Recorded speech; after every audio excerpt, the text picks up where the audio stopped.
Que a graça e a paz do Senhor Jesus esteja com todos nós, meus irmãos. Nesse domingo, nós estamos aqui mais uma vez, para falar a palavra de Deus, neste culto que estamos fazendo não presencial, onde vocês estão participando das suas próprias casas, não é? Então eu convido a todos os meus ouvintes, os que estão ligados aí, a abrirmos a palavra de Deus na primeira carta de Paulo aos Coríntios, no capítulo 10, a partir do versículo 23, esse texto fala sobre os limites da liberdade cristã. Os limites da liberdade cristã. O texto diz assim: todas as coisas me são lícitas, mas nem todas convêm. Todas as coisas me são lícitas, mas nem todas edificam. Ninguém busca o seu próprio interesse, e sim o de outro. Comei tudo o que se vende no mercado, sem nada perguntardes por motivo de consciência, porque do Senhor é a terra e a sua plenitude. Se algum dentre vós, incrédulo, vos convidar e quiserdes ir, comei de tudo que for posto diante de vós, sem nada perguntardes por motivo de consciência. Porém, se alguém vos disser, isto é coisa sacrificada a ídolos, não comece, por causa daquele que vos advertiu e por causa da consciência. Consciência, digo, não da tua própria mente, mas a do outro. Pois, por que há de ser julgada a minha liberdade pela consciência alheia? Porque hei de ser vituperado por causa daquilo que dou graças. Portanto, que comais, que bebais, ou façais outra coisa qualquer, fazei tudo para a glória de Deus. Não vos torneis causa de tropeço, nem tampouco para a igreja de Deus. Assim como também eu procuro em tudo ser agradável a todos, não buscando o meu próprio interesse, mas o de muitos, para que sejam salvos. Que Deus nos abençoe. Vamos orar. Senhor Deus, agradecemos esta feliz oportunidade de estarmos diante de Tua palavra. Senhor, fala aos nossos corações. Que o Teu Santo Espírito nos dê a inspiração, a instrução, e sobretudo o entendimento, o discernimento, para que possamos, ao ouvir a Tua palavra, ela possa penetrar nos nossos corações e produzir os frutos que forem do Teu agrado, e que tudo seja para a Tua glória e honra, para o Teu louvor. Pedimos isso no nome do Senhor Jesus Cristo. Amém. O nosso assunto sobre liberdade cristã e os limites dessa liberdade trazidos através desse texto bíblico é realmente muito oportuno, muito interessante. Veja, no cotidiano da vida, há uma pergunta muito comum. Se diz, o que eu posso fazer?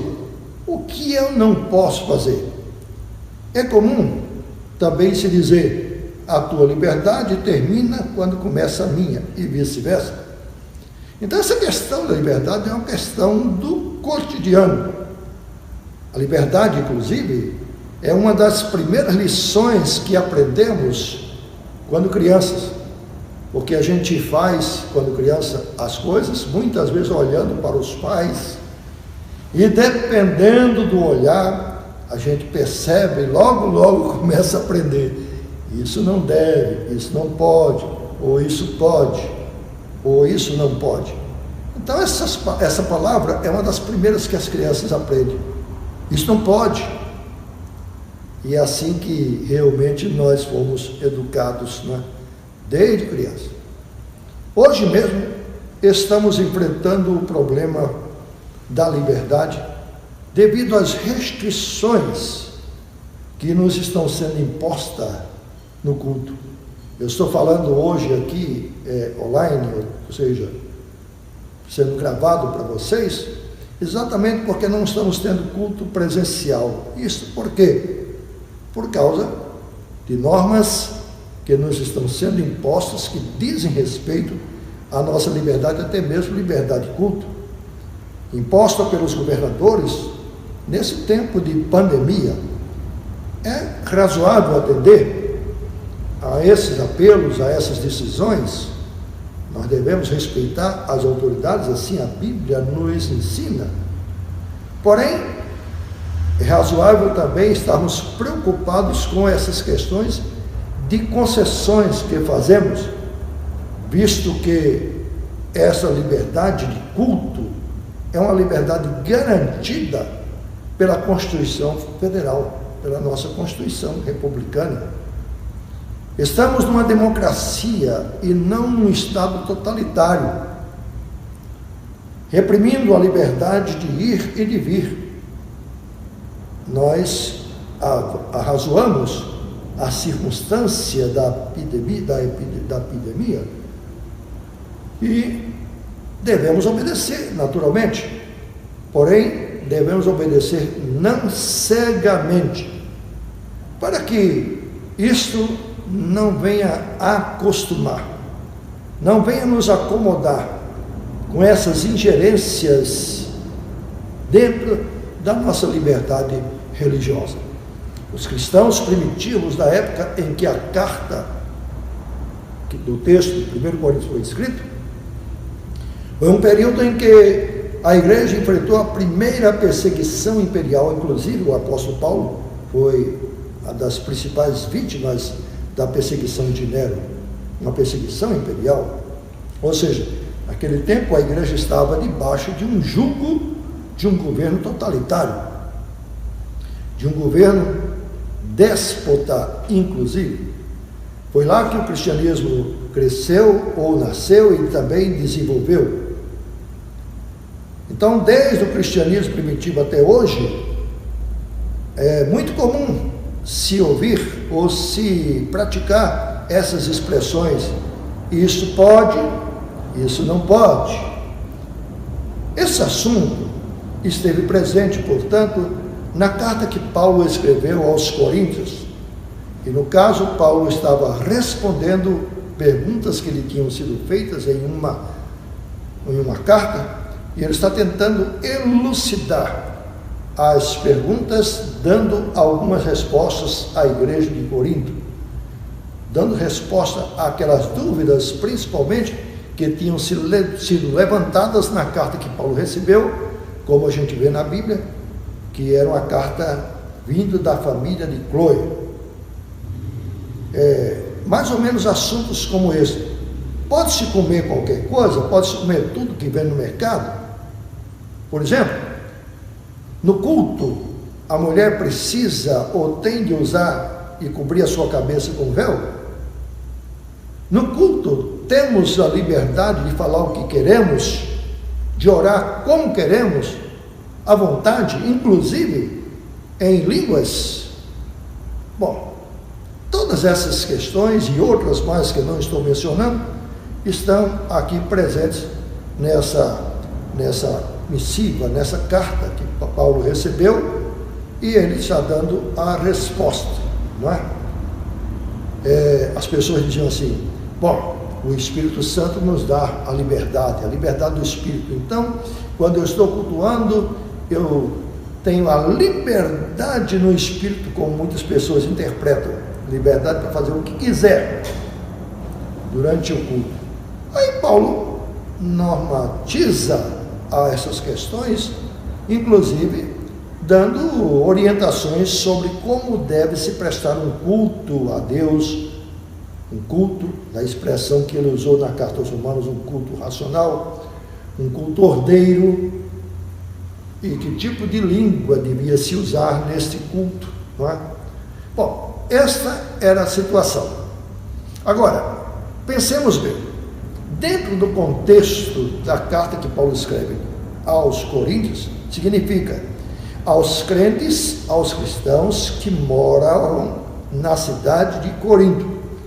Corinto era uma cidade poliglota, era uma cidade de várias culturas, muito sincretismo religioso também. Corinto era uma das grandes cidades do Império Romano, mas, no entanto, aquela civilização de Corinto era uma civilização pagã, também idólatra, e cheia de sexualidades e de promiscuidades. Daí, então, nasceu, naquela época ainda, o adjetivo corintiar. Corintiar significava praticar aquilo que os habitantes de Corinto praticavam. Você está corintiando, né? Você está praticando o que o povo de Corinto pratica. A religião usual, ou seja, a religião comum na cidade, era uma religião pagã e também promíscua. Isso digo porque havia nos cultos orgiásticos atos sexuais que eram praticados para receber as bênçãos das divindades, porque essas bênçãos estavam ligadas a atos sexuais, porque estavam ligados à fertilidade e também à prosperidade. Por isso que havia em Corinto, como também em muitas outras cidades adjacentes da época, as prostitutas cultuais, ou seja, não eram mulheres no sentido popular vagabundas, eram mulheres, entre aspas, piedosas, que se davam à prática do sexo como uma das formas também de fazer uma ligação com as divindades, de disseminar a ideia de prosperidade e de fertilidade, que inclusive estão associadas. Por isso, esse adjetivo corintiar era um adjetivo que se usava na época, não é? Aí daí as instruções que Paulo estabelece na carta, primeiramente na carta de 1 Coríntios, que estavam ligados às questões locais, culturais, onde Paulo, por exemplo, fala sobre o uso do véu para as mulheres, devido a presença cultural dessas religiões de mistérios, com as respectivas libertinagens. E também, por outro lado, havia a presença de muitos judeus em Corinto, fazendo e praticando uma religião bastante legalista, e particularmente esses judeus ou judaizantes gostavam de policiar o apóstolo Paulo e policiar também os neoconvertidos ao cristianismo. Eles policiavam porque eles queriam ver se as práticas, o modus vivendo daquela gente, era um modo que condizia com os preceitos da religião judaica. Esses eram policiais, como também os pagãos, tá? Porque todos eles olhavam para o cristão e queriam ver se havia alguma diferença, ou se o comportamento deles, de um certo modo, os afetava ou os agredia. Bom, então sobre esse assunto da liberdade cristã que Paulo resolveu não fazer uma lista, como era de se esperar. Paulo vai dar uma lista, isso pode, isso pode, isso pode, não, isso não pode, isso não pode, isso não pode. Era de se esperar que ele fizesse então um dossiê do que é permitido, do que é devido, do que não é. E Paulo então parece contrariar o pensamento comum daquela gente, porque Paulo não trabalha nessa direção de normas, de preceitos, de leis, dizendo que pode e o que não pode. Por isso é que no início desse texto que eu li, o apóstolo Paulo diz assim: todas as coisas me são lícitas, porém nem todas convêm. Todas as coisas me são lícitas, mas eu não me deixarei dominar por nenhuma delas. Então vem a questão: o que é lícito que Paulo está falando? Lícito é algo que está de acordo, que não há proibição nas leis. não há proibição nos costumes, não há proibição na cultura. Coisas lícitas são coisas permitidas, que ninguém, ao praticá-la, sofre sanções ou reprimenda da sociedade ou do governo. Isso é que é lícito. Então Paulo diz, olha, isso é lícito, isto é comum, isto é possível. Mas ele diz assim, contudo, nem todas as coisas edificam.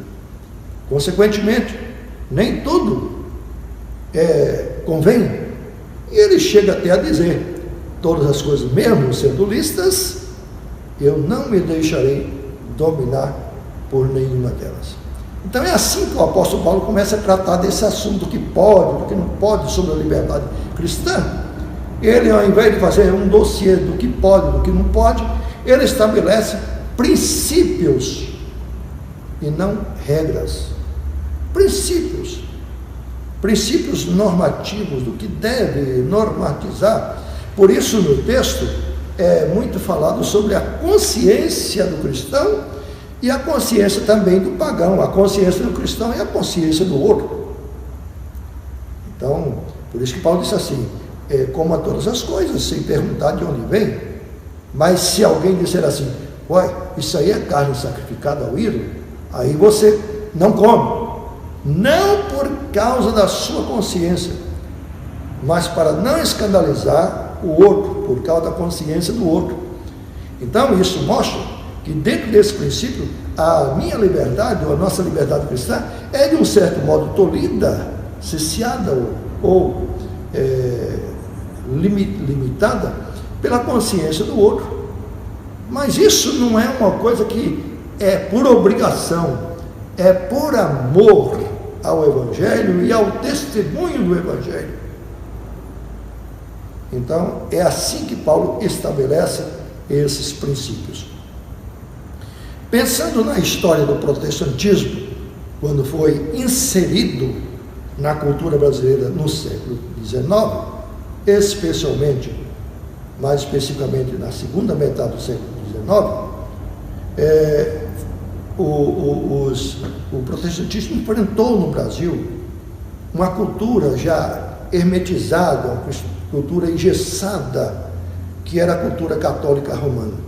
E esta, com o passar dos anos, havia sofrido também uma influência sincrética do sincretismo e também da miscigenação dos moradores oriundos da Europa, misturando com os ameríndios e também os africanos. Então, uma mistura de raças, miscigenação, e uma mistura também de crenças e crendices, sincretismo. Então, é assim que o protestantismo, ou nesse ambiente, que o protestantismo foi inserido no Brasil. No protestantismo, muitas práticas foram alinhadas e inseridas no sentido de praticar-se uma ética e uma religião normatizada pelo Novo Testamento, principalmente pelo Novo Testamento. Como, por exemplo, o protestantismo, embora estivesse no meio de uma sociedade católica romana de tradição, até centenária, não é? Aqui no Brasil, o protestantismo resolveu, nós não fazemos culto e não temos nas nossas casas de culto imagens de escultura. Nós não fazemos rezas, nem benzeções, nem romarias. Por outro lado, os protestantes brasileiros inseriram práticas de restrições de caráter ético e religioso. Para os humanistas, essas inserções que o protestantismo trouxe na prática religiosa, na praxe religiosa protestante, era comum no meio dos católicos, mas os protestantes fizeram essas restrições, como, por exemplo, não usar bebidas alcoólicas, não fumar ou praticar tabagismo, como, por exemplo, jogos de azar, danças, festas de carnaval e até dos festas folclóricas regionais, em homenagens principalmente a santos e a padroeiros. Então percebam, dentro dessa cultura o protestantismo teve de se virar, moldar a sua liberdade, a liberdade dos outros, mas no entanto estabelecendo não exatamente normas, mas princípios.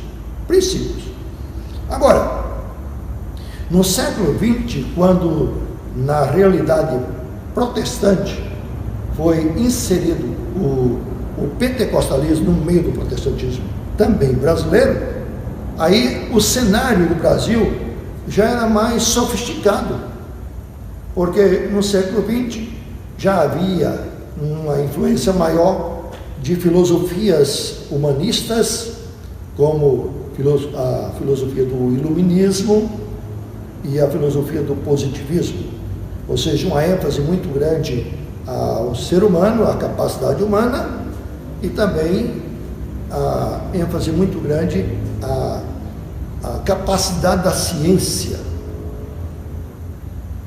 Porque até o protestantismo, também, como toda religiosidade, recebeu influências do liberalismo teológico e, ao mesmo tempo, influências também do fundamentalismo cristão ou religioso cristão. Bom, nesse clima, então, foi que o protestantismo se inseriu dentro da cultura católico-romana no Brasil, e os crentes brasileiros agora, mas em datas mais próximas do século XX, particularmente os pentecostais, eles então aprenderam a questão da liberdade, doutrinando os seus fiéis, doutrinando os seus membros, a uma lista de preceitos, a uma lista interminável, inclusive, do isto pode, isso não pode, isso pode, isso não pode. Por exemplo, mulher não pode cortar o cabelo, mulher não pode pintar, mulher não pode depilar-se, e homem tem de usar também roupas, principalmente do culto, roupas mesmo que sejam contrárias ao momento climático, ao clima, tinham de usar roupas sérias, de preferência paletó, e as mulheres também roupas bem compridas, decorosas, porque havia muito esse tipo de preceitos, isso não pode, isso pode, isso pode, isso não pode. Foi assim que particularmente o pentecostalismo foi inserido dentro do protestantismo, trabalhando constantemente sobre a questão da liberdade cristã. Mas a gente observa que essa liberdade cristã estava muito mais presa a normas, a preceitos humanos, do que a princípios bíblicos. Então havia uma necessidade de que o apóstolo Paulo, como fez em Corinto, se estudar a palavra de Deus em Corinto, para a gente aprender quais são os princípios da liberdade cristã, não é? Como as igrejas de Corinto recebiam a instrução do apóstolo Paulo, como hoje nós não temos apóstolos, nem temos o apóstolo Paulo, ao mesmo tempo temos apóstolo e temos o apóstolo Paulo, como temos também o apóstolo Pedro e os demais apóstolos, porque temos as Sagradas Escrituras, não é? Temos as Sagradas Escrituras. E o homem que não obedece a palavra de Deus, não leva em consideração a palavra de Deus, ele diz, o próprio Paulo reconhece isso, a carta que os homens leem não é as Sagradas Escrituras, não são a palavra de Deus. A carta que os homens leem, sempre estão observando, é o modus vivendi e o modus operandi dos crentes. Então essa é a carta que eles conhecem. Então é nesse sentido que o apóstolo Paulo diz: vós sois a carta de Cristo. Cada cristão é uma carta viva, para que as pessoas leiam, deve ter transparência, deve ter uma conduta condizente e correspondente ao Evangelho do nosso Senhor e Salvador Jesus Cristo. Bom, esse é um princípio, não é uma norma de ficar assim, mas a sociedade fica olhando para o cristão, olhando o pêndulo ético, para ver se ele está indo para um lado, está indo para o outro, e realmente, quando o cristão ele é absorvido pela cultura vigente, pela cultura da maioria, não é? Pela cultura que não obedece à palavra de Deus, e ele passa a fazer tudo aquilo que os outros fazem, pode ser isso muito simpático, mas na expressão do próprio Jesus, isso é um sal que torna-se insípido, que não serve para nada, a não ser para ser pisado pelos homens. Então é uma espécie de desonrar o Evangelho e a própria igreja do Senhor Jesus Cristo, não é? Então, vejam que eu pelo menos ainda alcancei um tempo, desse tempo, em que eu, por ser, por exemplo, de uma igreja do protestantismo tradicional, do protestantismo histórico, como a igreja presbiteriana, muitas vezes era assediado ou era criticado principalmente pelos meus irmãos pentecostais, porque achavam que eu era muito liberal, como nós os diziam naquela época. Os presbiterianos são católicos mansos, ou seja, são católicos apenas um pouquinho manso, um pouquinho diferente. Sabe por quê? Na verdade, aquele tipo de religiosidade que foi plantado junto, particularmente com os pentecostais brasileiros, não é? De regras, não pode, isso, aquilo, outro, tinha cada coisa esquisita. Uma vez eu li num boletim de uma igreja, não vou dizer o nome, nem tampouco a cidade, mas no boletim da igreja estava dizendo que as mulheres não deveriam vir à igreja com um vestido tantos centímetros acima do joelho. Aí a gente ficava perguntando, mas quem é que está lá com a régua medindo as pernas das irmãs para ver se está dentro ou não está dentro da norma para poder entrar na igreja? Essas coisas realmente esquisitas.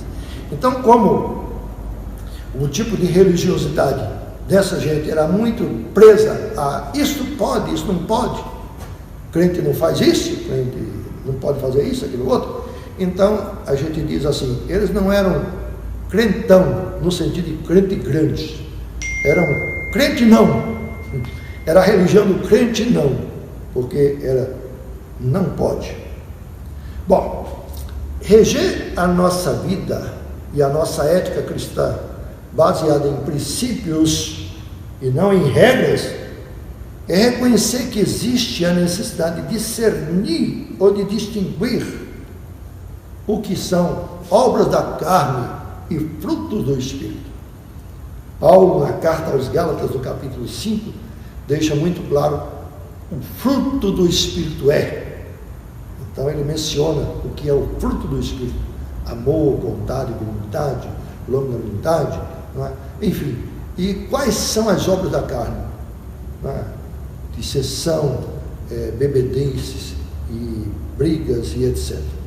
Então o crente deve ter esse discernimento e regular sua liberdade cristã, não por regras do pode, não pode, mas por princípios dentro da sua consciência cristã, como Paulo menciona nesse texto que eu vos li. O fato é que o cristão está no mundo, e os crentes estão no mundo, a igreja de Jesus Cristo está no mundo, para ser o quê? Luz do mundo, sal da terra. Luz e sal. Agora, a luz resplandece nas trevas. Aonde há luz, as trevas se dissipam. De modo que a presença de um testemunho cristão é inegável. Não se pode esconder uma cidade que está acima da cidade, ou acima da montanha. Não se acende uma lamparina para colocar debaixo da mesa, muito pelo contrário, num lugar alto. Então é isso que Jesus está dizendo, que o cristão é luz. É para ser visto mesmo. para que vejam as vossas boas obras, diz a palavra de Deus, e glorifique o Pai que está nos céus. Não é para glorificar o cristão que está fazendo a boa obra, é para glorificar a Deus. O sentido da vida cristã é a glória de Deus, é viver para a glória de Deus. E também Jesus, no seu Evangelho, nos ensina que o cristão deve ser como fermento. Ora, esses ingredientes, sal e fermento, e sal, principalmente sal da terra e fermento, são ingredientes que são colocados na massa. E o propósito do sal e o propósito do fermento é influenciar a massa. O fermento não é influenciado, ele influencia. O sal também, ele influencia, ele não é influenciado. Assim como a luz que, ao de entrar num lugar escuro, espesso, dissipa as trevas, assim também a influência do sal é grande sobre a massa. É essas linguagens ou essas metáforas usadas na Sagrada Escritura para mostrar como deve ser o cristão numa sociedade, mesmo que seja uma sociedade pagã, promíscua, sensual, como no caso era a sociedade de Corinto, aquelas possibilidades de se corintiar, não é? Existia, mas Paulo estabelece normas e princípios, ou melhor, normas não, princípios, para dizer assim, olha, isto é lícito, mas, olha, não convém, é permitido, mas não é conveniente ao testemunho cristão, certo? Assim também, voltando a dizer, se o sal perde a sua capacidade de influenciar, ele fica insípido. E quando o sal é insípido, ou seja, não salga, para que serve? Disse Jesus, não serve para nada, não serve para ser jogado fora e ser pisado pelos homens, ou seja, ser zombado, perdeu realmente a força. Tá? Por exemplo, eu já estou para concluir essa palavra e eu quero ler mais um texto da Bíblia, que é o de Efésios capítulo 2. Efésios capítulo 2, do verso 1 ao 5 é suficiente, não é? Efésios é uma carta de Paulo também, no capítulo 2, verso do 1 ao 5. Diz assim: Ele é Cristo, vos deu vida, estando vós mortos em vossos delitos e pecados, nos quais andastes outrora, segundo o curso deste mundo, e segundo o príncipe das potestades do ar, e do espírito que agora atua nos filhos da desobediência, entre os quais também todos nós andamos outrora, segundo as inclinações de nossa carne, fazendo a vontade da carne e dos pensamentos, e éramos por natureza filhos da ira, como também os demais. Mas Deus, sendo rico em misericórdia, e por causa do grande amor com que nos amou,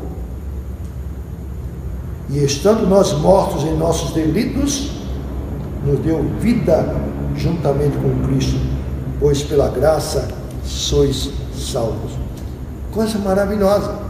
Então é uma coisa que a gente não pode realmente, pensando em princípios de liberdade, a gente não pode esquecer, é que muita gente, mas muita gente mesmo, no nosso redor, na nossa sociedade, vive de uma forma como nós vivíamos, segundo o curso desse mundo, segundo as potestades, segundo as inclinações da carne.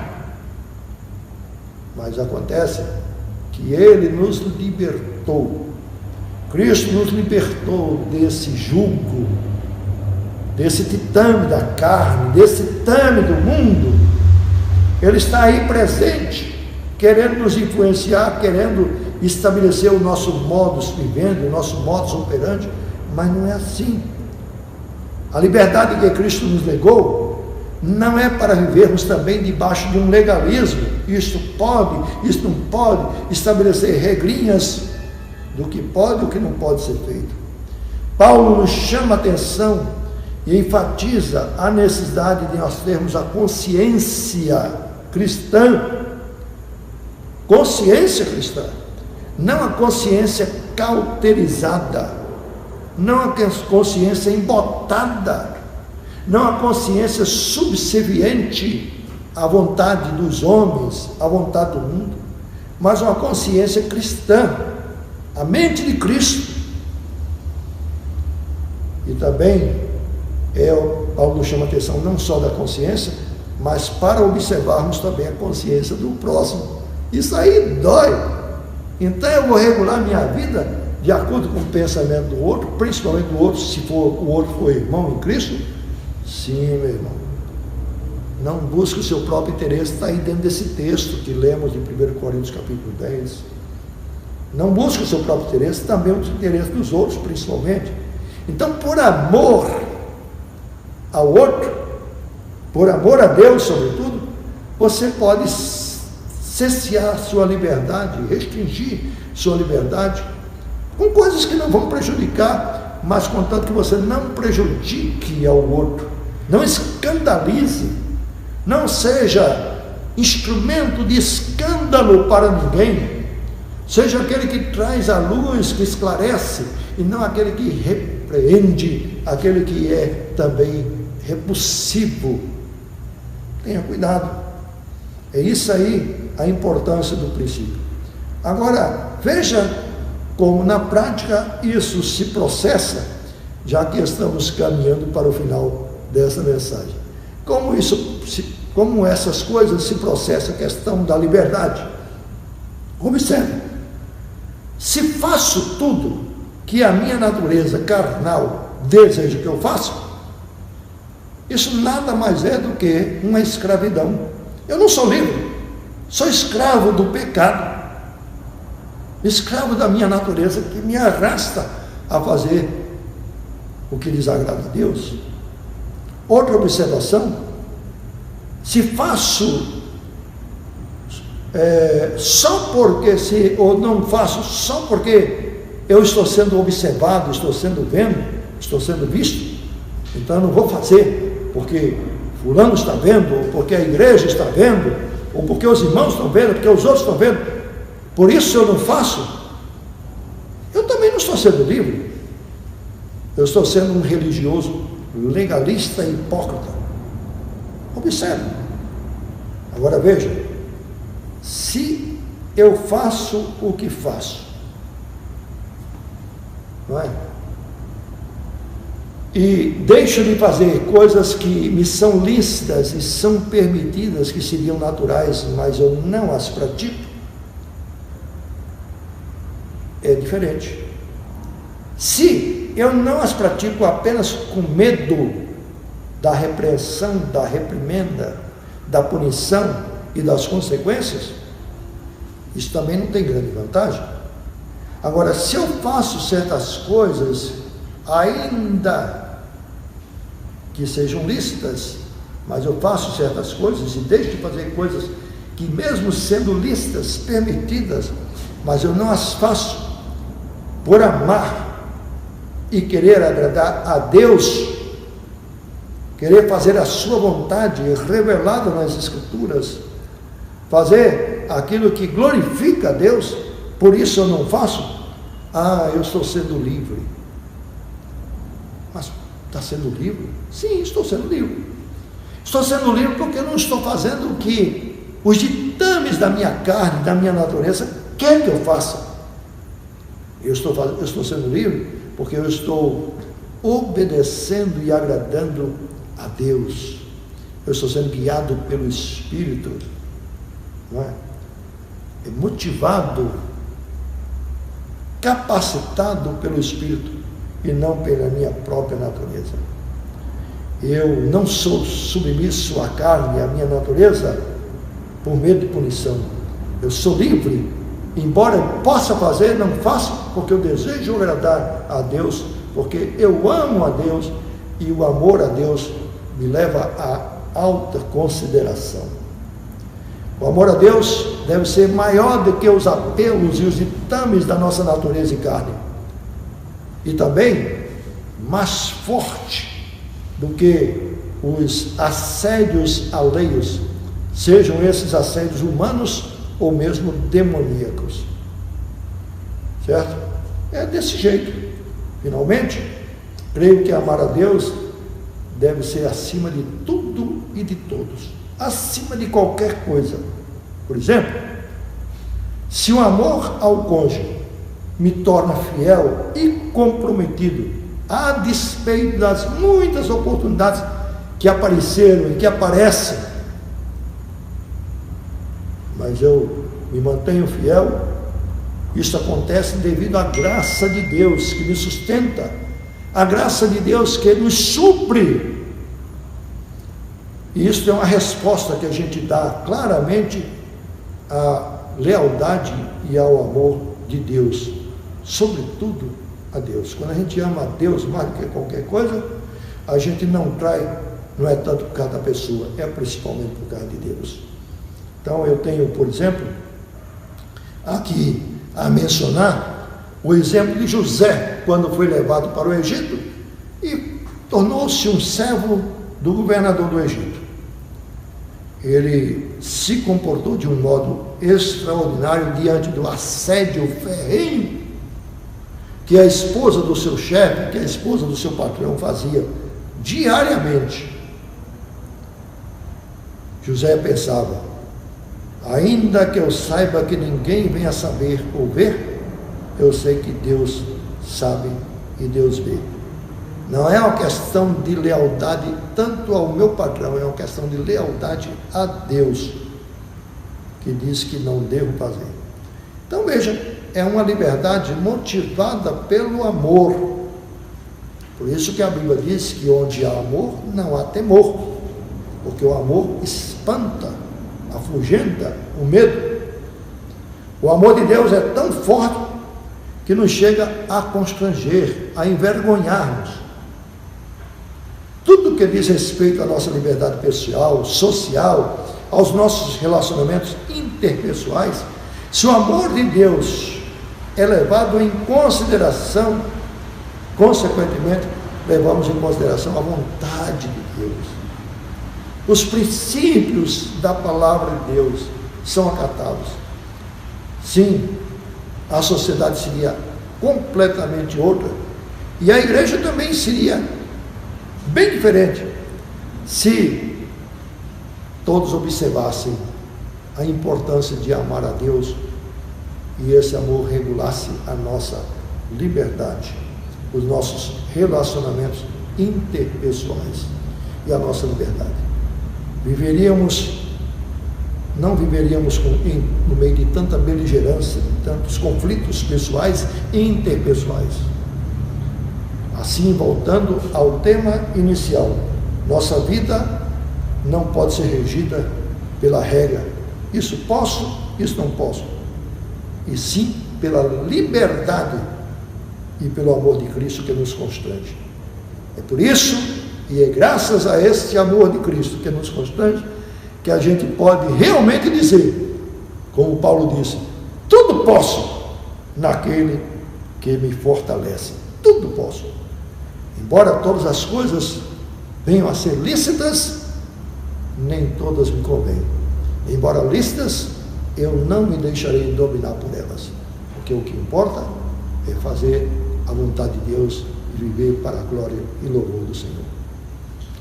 É esse o ponto sobre a liberdade cristã que nós queremos enfatizar para o seu coração, para a sua vida, e vamos orar agradecendo a Deus pela instrução e que Ele nos capacite a exercitá-la. Senhor, louvamos o Teu nome pela bênção de Tua palavra e pelos princípios que a Tua palavra estabelece, princípios regulados no amor de Deus, que é o amor absoluto, que é o amor incomparável, imedido. É o amor que nos constrange, muitas vezes até nos envergonha, mas é um amor que nos motiva também a correspondermos com um bom testemunho cristão, regulando a nossa liberdade aos princípios da tua palavra, para que a nossa vida toda e a nossa liberdade sejam motivos não de escândalo e de tropeço, mas sejam motivos para a glória do Senhor. Como disse Jesus, assim brilhe a vossa luz diante dos homens, para que vejam a vossa luz e glorifiquem o Pai que está nos céus. É a glória do Senhor. Em nome de Jesus oramos. Amém. Amém. Recebei a bênção apostólica, que a graça do nosso Senhor e Salvador Jesus Cristo, o amor de Deus o Pai, a comunhão e as ternas consolações do seu Santo Espírito repouse sobre vós, irmãos, que convosco permaneça hoje e sempre. Amém. Até uma próxima, com a graça de Deus. Amém.